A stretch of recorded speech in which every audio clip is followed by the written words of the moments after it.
Imagine a garden that waters, feeds, and warms itself for decades. No constant irrigation, no fertilizer.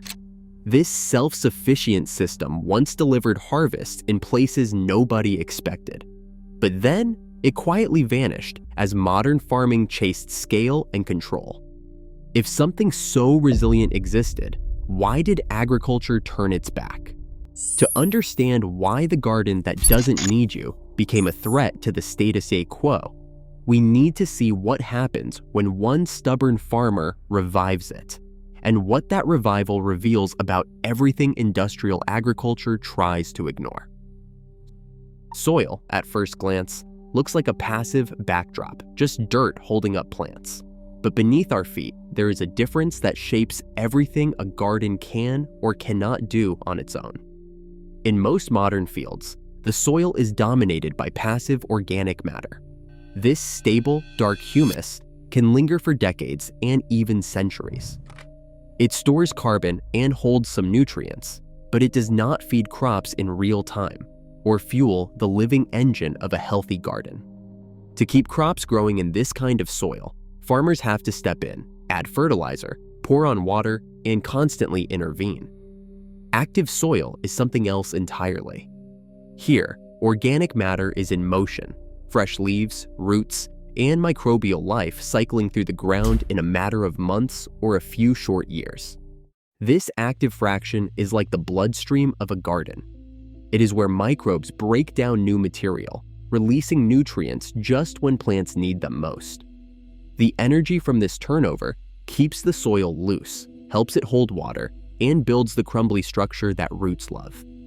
In active soil, the garden is not waiting for help from above.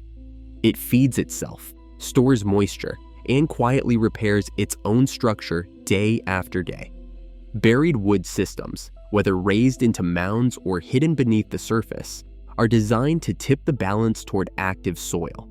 When logs and branches are covered with earth, they become a long-term food source for fungi and bacteria. As these microbes work, they turn dead wood into a slow-motion feast for the entire ecosystem. Over months and years, this continuous supply of fresh organic matter keeps the soil's biological engine running. Instead of depending on a yearly shot of fertilizer or a daily dose of irrigation, the garden draws on its own reserves, cycling water and nutrients from within. This is more than a technical difference. For a farmer, active soil means the ground is working alongside you, not waiting for your next move. It is the difference between a garden that needs constant rescue and one that quietly takes care of itself. Understanding this divide between passive and active oil is the first step to seeing why a buried wood bed can thrive where conventional fields struggle, and it is the lens through which a stubborn farmer's experiment will soon be measured. At 1,500 meters above sea level, where spring arrives late and frosts can linger into June, most farmers stick to potatoes and hardy greens. But on a steep patch of ground overlooking a narrow valley, one farmer decided to try something different. Instead of clearing the brush and burning the branches, he dug trenches along the contour and filled them with logs, rotted wood, and whatever organic debris the forest offered. He covered it all with soil, and then he waited.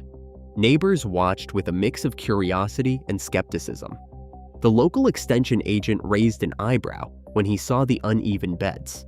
Nothing like the straight, machine-friendly rows that dominate the region.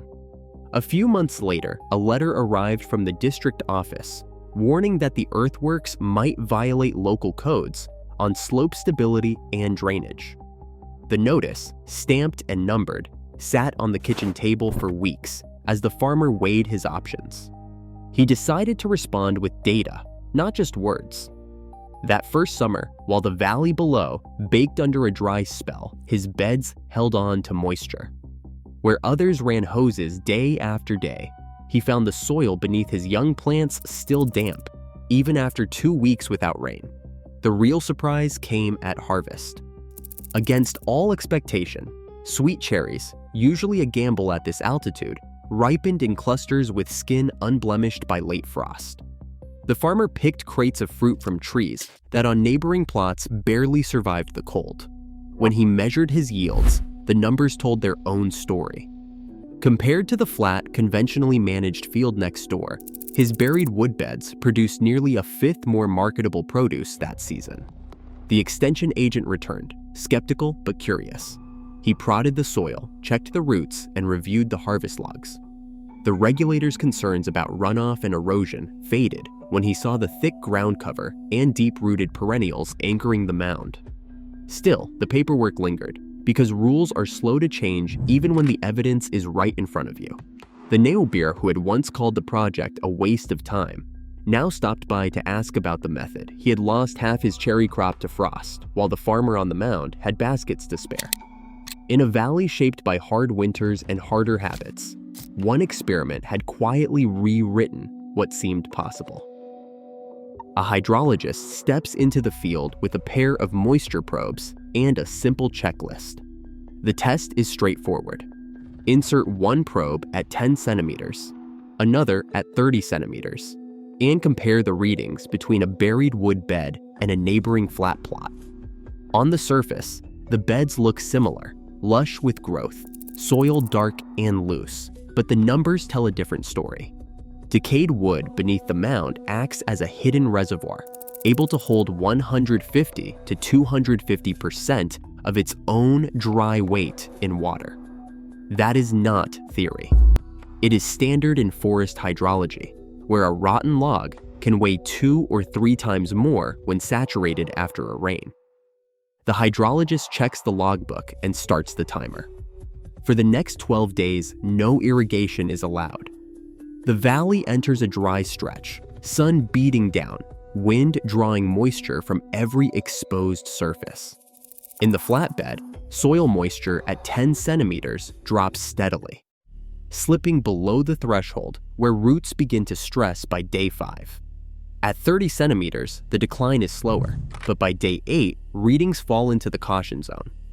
Meanwhile, in the buried woodbed, both probes hold steady for nearly a week.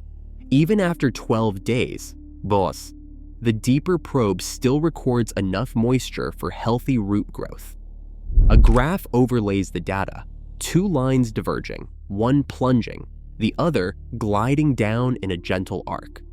The hydrologist ticks off the checklist: surface mulch, probe calibration, depth confirmed, drought period logged. The buried woodbed passes every step. There is no need for a hose or sprinkler. The system draws on its underground water battery, recharging slowly with each rainfall, then rationing that supply through dry spells. This is not a miracle, just physics. Wood is a sponge, soil as a buffer, and roots tapping reserves that passive dirt cannot provide. The water storage claim holds up, not as a promise, but as a measured fact. On the coldest nights of spring, when frost can wipe out a season's work in a few hours, the difference between survival and loss sometimes comes down to a single degree. In the buried wood beds, something unusual happens underground. As microbes break down logs and branches, they release a steady trickle of warmth. Nothing dramatic, but enough to nudge the soil temperature upward. A microbial ecologist, standing over a thermal sensor readout, points to the data. On the night of April 14th, when air temperatures plunged below zero, the soil at 10 centimeters in the buried wood bed stayed 1.8 degrees warmer than in the neighboring flat plot. That slim margin kept young roots from freezing, and the cherry blossoms above held on when others blackened overnight. Skeptics are quick to question whether this is more than a fluke. The local extension agent, clipboard in hand, voices the standard concerns. Any raised bed will warm up faster, but you are also inviting pests and risking erosion on a slope like this. What is to stop slugs or beetles from moving in, or heavy rain from washing the whole thing downhill? The agent's doubts echo through the farming community, where tradition and caution run deep. Yet the temperature logs tell a consistent story. Across multiple cold snaps, buried wood beds maintain 1 to 3 degrees of cushion at the root zone, enough to push back the frost line and extend the growing season by days or even weeks. The effect is not just insulation, It is the byproduct of millions of microbes working through wood, turning decay into a quiet, persistent source of warmth. For the farmer, this thermal edge means the risk of late frost is no longer a constant threat. Crops that once struggled now reach maturity more often. The extension agent remains unconvinced, insisting on more data and raising the specter of long-term pest problems. But for now, the evidence is there in the harvest records and the soil logs, a garden that manages its own microclimate, defending itself from the cold when it matters most. A soil scientist kneels beside a core sample, brushing away loose earth to reveal a dark, crumbly layer threaded with fine roots. Over years, the buried wood beneath these beds breaks down at a slow, measured pace. Unlike quick-fix fertilizers that flood the soil with nutrients and then fade, hardwood logs decompose gradually, sometimes over a decade or more. Each year, a small but steady trickle of carbon and nutrients enters the soil as fungi and microbes do their work. Soil organic matter rises by about 1/10 to 1/3% each year in well-managed systems, a pace confirmed by long-term field trials. It is not dramatic, but it adds up. After 5 years, a bed that started at 2% organic matter might reach 3% or more, while a conventional plot nearby barely budges. This slow gain brings trade-offs. In the first seasons, microbes feeding on fresh wood can tie up nitrogen, leaving some crops a little hungry until the system balances out. Farmers who know the chemistry often add a layer of compost or manure on top, or plant legumes to offset the temporary shortage. The scientist points out that sourcing the wood matters too. Using prunings, windfall branches, or local forestry waste avoids stripping forests or creating new problems elsewhere. When managed with care, buried wood beds can even lock away more carbon than they release, especially in well-drained soils where decomposition stays mostly aerobic. The numbers are clear. A buried log is not a miracle pill, but it is a long-term investment. The soil gets richer, more resilient, and better at holding both water and nutrients. Over time, the garden's capacity to feed itself grows, while dependence on synthetic fertilizers fades. This kind of fertility does not come cheap or fast, but once established, it is hard to undo. The scientist's core sample, layered, dark, and full of life, stands as quiet proof of a system that builds rather than burns through its own future. Tractors changed the shape of farming more than any storm or drought. By the late 1940s, manufacturers like John Deere and International Harvester were selling machines designed for wide, flat expanses, fields measured in straight lines, not curves. Operator manuals from that era warned against rough ground, ridges, or anything that could slow a plow or jam a combine. In the Midwest, county bulletins and land-grant university guides described field efficiency in acres per hour, with losses tallied for every terrace, ditch, or mound that forced a turn. Across the Atlantic, French and German engineering reports echoed the same advice. To use machines well, fields must be leveled and old banks and irregular plots removed. An agrarian historian leafing through a stack of post-war planning documents points to a simple phrase: fieldwork is most efficient on large rectangular fields, free from terraces, ditches, fence rows, or other obstructions. This was not just a matter of convenience. Policy followed the machines. After World War II, subsidy and crop insurance programs in the USA and Europe set their own rules for what counted as cropland. USDA handbooks from the 1960s spelled it out. Cropland did not include farmsteads, fence rows, terraces, or woodland. Any feature that broke the uniform surface, hedgerows, banks, or woody mounds, was sidelined and treated as wasted space or even a compliance risk. Extension agents carried the message to every corner of the rural map. Bulletins urged farmers to remove brush, stumps, and other obstructions to make way for efficient machine tillage and clean cultivation. In the push for progress, The old patchwork of mounds, hedges, and mixed beds disappeared beneath bulldozers and graders. Even in regions where smallholders once built up earth with logs and brush, modernization meant flattening the land to fit the new machinery. The result was a landscape designed for speed and scale. Farm layouts shifted to accommodate the turning radius of a combine, the width of a spray boom, and the economics of insurance and subsidy audits. Systems that relied on irregular beds, buried wood, or microtopography simply did not fit the geometry of modern farming. They became invisible to the rules that governed what counted as productive land. The historian closes a worn ledger and sums up the pattern. What machines could not cross, the system erased. Drought is not a distant threat anymore. It is a line item in every grower's budget.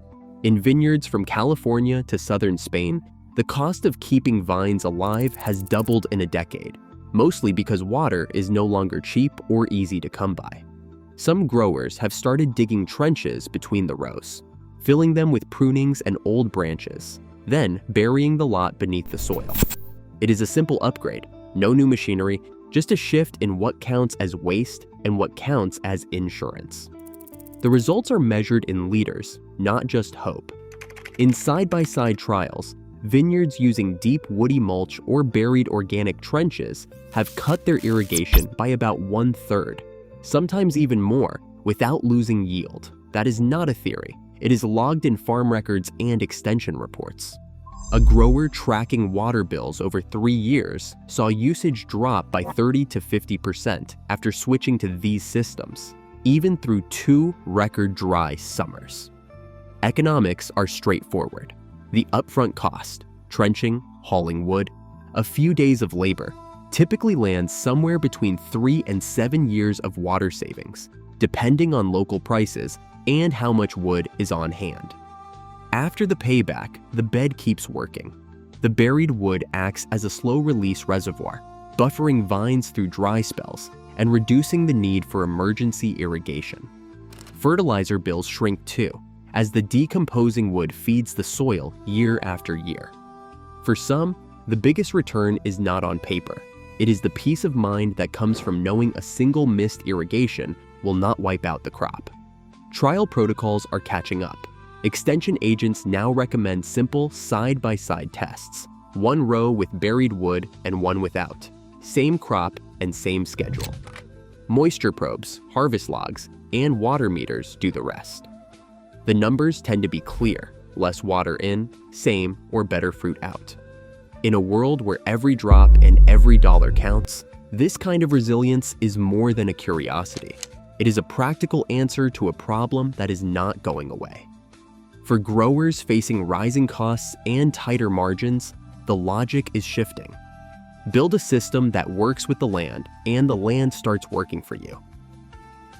Today, industrial fields stretch wider, yet water grows scarcer, and soil fatigue spreads. As droughts intensify and input prices rise, systems that once thrived without constant intervention become less a relic and more a roadmap. The soil remembers every choice we make, whether cooperation or control. In a changing climate, which legacy will feed us next? Share your thoughts below.